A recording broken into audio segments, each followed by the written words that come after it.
नमः शिवाय। जय माता अन्नपूर्णा की। माँ अन्नपूर्णा की कृपा आप सभी पर बनी रहे। प्रिय भक्तों, आज मार्गशीर्ष मास की पूर्णिमा के दिन माँ अन्नपूर्णा की कथा सुनने से घर में सुख, शांति और समृद्धि का वास होता है। घर में धन धान्य की कमी कभी नहीं होती। तो चलिए अब हम सुनते हैं माँ अन्नपूर्णा की एक प्राचीन कथा। प्राचीन समय की बात है। काशी के निवासी धनंजय की पत्नी का नाम सुलक्षणा था। वैसे तो उन्हें सारे सुख प्राप्त थे, केवल गरीबी ही उनके दुख का कारण और यह दुख उन्हें हर समय सताता रहता था। एक दिन सुलक्षणा ने अपने पति से कहा, स्वामी आप कुछ उद्यम करो तो काम चले। इस प्रकार बैठे बैठे कैसे काम चलेगा। सुलक्षणा की बात धनंजय के मन में बैठ गई और उसी दिन वह भगवान शंकर जी को प्रसन्न करने के लिए बैठ गया और कहने लगा, हे देवाधिदेव विश्वेश्वर, मुझे पूजा पाठ कुछ भी नहीं आता है। मैं तो केवल आपके भरोसे बैठा हूँ। ऐसा कहकर विनती करते हुए वह 2 दिन तक भूखा प्यासा बैठा रहा। यह देखकर भगवान शंकर जी ने उसके कान में अन्नपूर्णा अन्नपूर्णा अन्नपूर्णा इस प्रकार 3 बार कहा। यह कौन क्या कहकर चला गया। अब धनंजय इसी सोच में पड़ गया। फिर वह मंदिर में जितने भी ब्राह्मण लोग आया करते, भक्तजन आया करते, उन सभी से पूछने लगा कि पंडित जी यह अन्नपूर्णा कौन है। ब्राह्मणों ने कहा कि तू अन्न छोड़कर बैठा है तो इसीलिए तुझे हर समय केवल अन्न की बात ही सूझती है। जा घर जाकर भोजन ग्रहण कर। अब धनंजय घर गया। अपनी पत्नी से सारी बात उसने बताई तो पत्नी कहने लगी, स्वामी आप चिंता मत कीजिए, स्वयं शंकर जी ने यह मंत्र आपको दिया है और वे स्वयं इस बात को प्रकट करेंगे। आप फिर से जाकर उनकी आराधना कीजिए। धनंजय फिर से जैसे का तैसा यानी कि बिना खाए पिए भगवान की पूजा में और ध्यान में बैठ गया और रात में शंकर जी ने फिर से उसे उसके कान में आज्ञा दी, जा तू पूर्व दिशा में जा और रास्ते भर अन्नपूर्णा का नाम जपते रहना। इस प्रकार धनंजय अन्नपूर्णा माँ का नाम जपता जाता, रास्ते में फल खाता, झरनों का मीठा पानी पीता। इस प्रकार जाने कितने दिनों तक वह लगातार चलता गया। कई दिनों तक लगातार चलने के बाद उसे एक बहुत सुंदर वन मिला जो चांदी की तरह उजला था। इस प्रकार उसी वन में एक सरोवर भी था जिसके किनारे जाने कितनी ही सुंदर अप्सराएं झुंड बनाए हुए बैठी थी।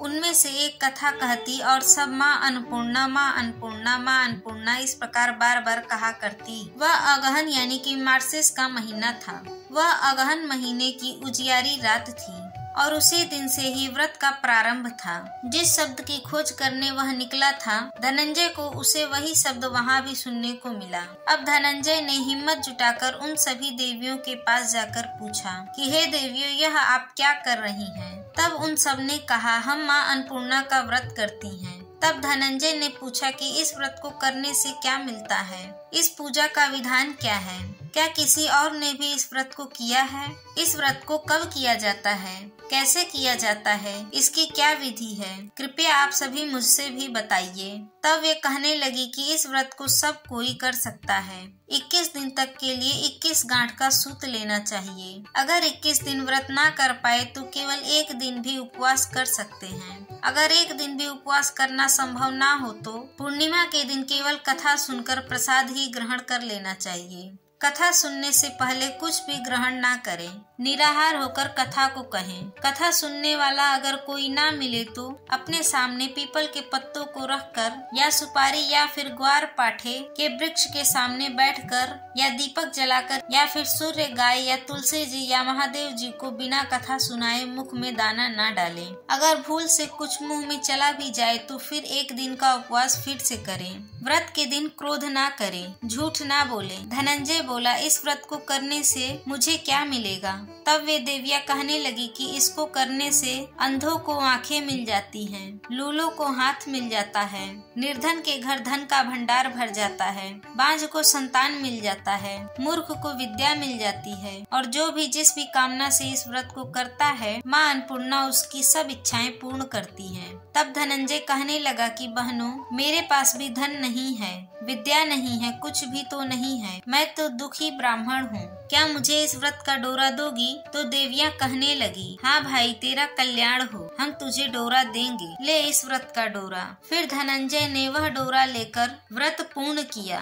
जब व्रत पूरा हुआ तब सरोवर में से 21 खंड की सोने की सीढ़ी हीरे मोती जड़ी हुई प्रकट हुई। धनंजय जय अन्नपूर्णा कहता हुआ जाता था। इस प्रकार जाने कितनी ही सीढ़ियां वह नीचे उतर गया। जब नीचे उतरा तो उसने देखा कि करोड़ों सूर्य से प्रकाशमान माँ अन्नपूर्णा का मंदिर है। उसके सामने सोने के सिंहासन पर माँ अन्नपूर्णा विराजमान है। सामने भिक्षा के लिए शंकर भगवान खड़े हुए हैं। देवांगना चौरी बांधकर पहरा दे रही है। धनंजय दौड़कर माँ अन्नपूर्णा के चरणों में गिर गया। देवी उसके मन का दुख जान गई।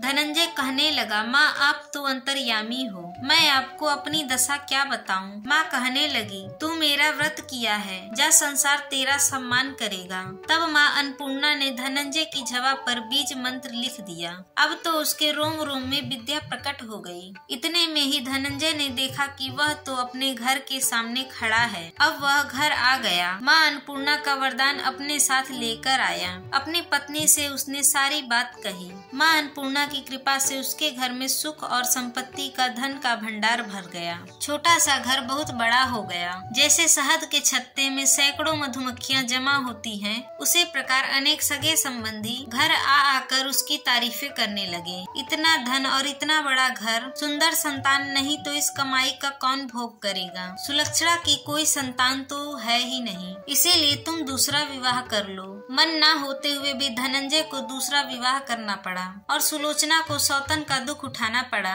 इस प्रकार दिन बीतते गए। फिर अगले साल अगहन का महीना आया। सुलक्षणा ने अपने नए बंधन से बंधे हुए पति से कहा कि हम इस व्रत के प्रभाव से ही सुखी हुए हैं, इसीलिए किसी भी प्रकार इस व्रत को छोड़ना नहीं चाहिए। माँ अन्नपूर्णा का ही प्रताप है जो आज हम इतने सुखी और संपन्न हैं। सुलक्षणा की बात सुनकर धनंजय उसके यहाँ आया और व्रत में बैठ गया। नई बहू को इस व्रत की कोई खबर नहीं थी। वह तो धनंजय के आने की राह देख रही थी।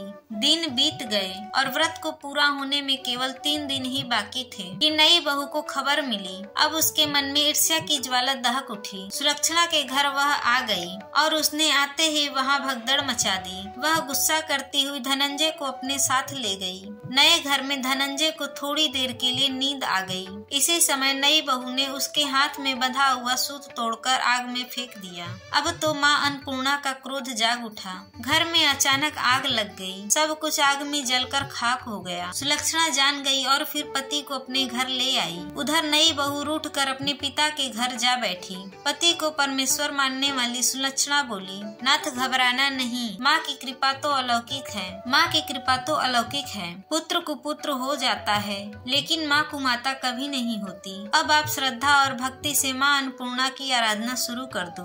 वह जरूर हमारा कल्याण करेंगी। वह जरूर हमारा कल्याण करेंगी। अब धनंजय फिर से माँ अन्नपूर्णा की पूजा करने लगा। उसी प्रकार उसने पूजा की। फिर से वही सरोवर सीढ़ी प्रकट हुई। उसमें वह माँ अन्नपूर्णा का नाम लेकर उतर गया। वहाँ जाकर वह माँ के चरणों में रोने लगा। माँ प्रसन्न होकर बोली, ले यह मेरे सोने की मूर्ति, ले तू उसकी पूजा करना, तू फिर से सुखी हो जाएगा। जा, तुझे मेरा आशीर्वाद है। तेरी पत्नी सुलक्षणा ने श्रद्धा से मेरा व्रत किया है, उसे मैंने पुत्र दे दिया है। धनंजय की आंखें खुली तो फिर से वह अपने आप को घर के आगे पाया। वह अपने घर के अंदर आया। इधर सुलक्षणा को दिन चढ़े वह गर्भवती हो गई। 9वां महीना पूरा होते ही उसके घर में पुत्र का जन्म हुआ। गाँव में आश्चर्य की लहर दौड़ गई। उसके घर में फिर से सुख और संपत्ति का भंडार भर गया। सभी लोग माँ अन्नपूर्णा को मानने लगे। इसी प्रकार उसी गांव में निसंतान सेठ ने भी माँ अन्नपूर्णा का व्रत किया, जिनके प्रभाव से उसके घर में भी पुत्र हुआ।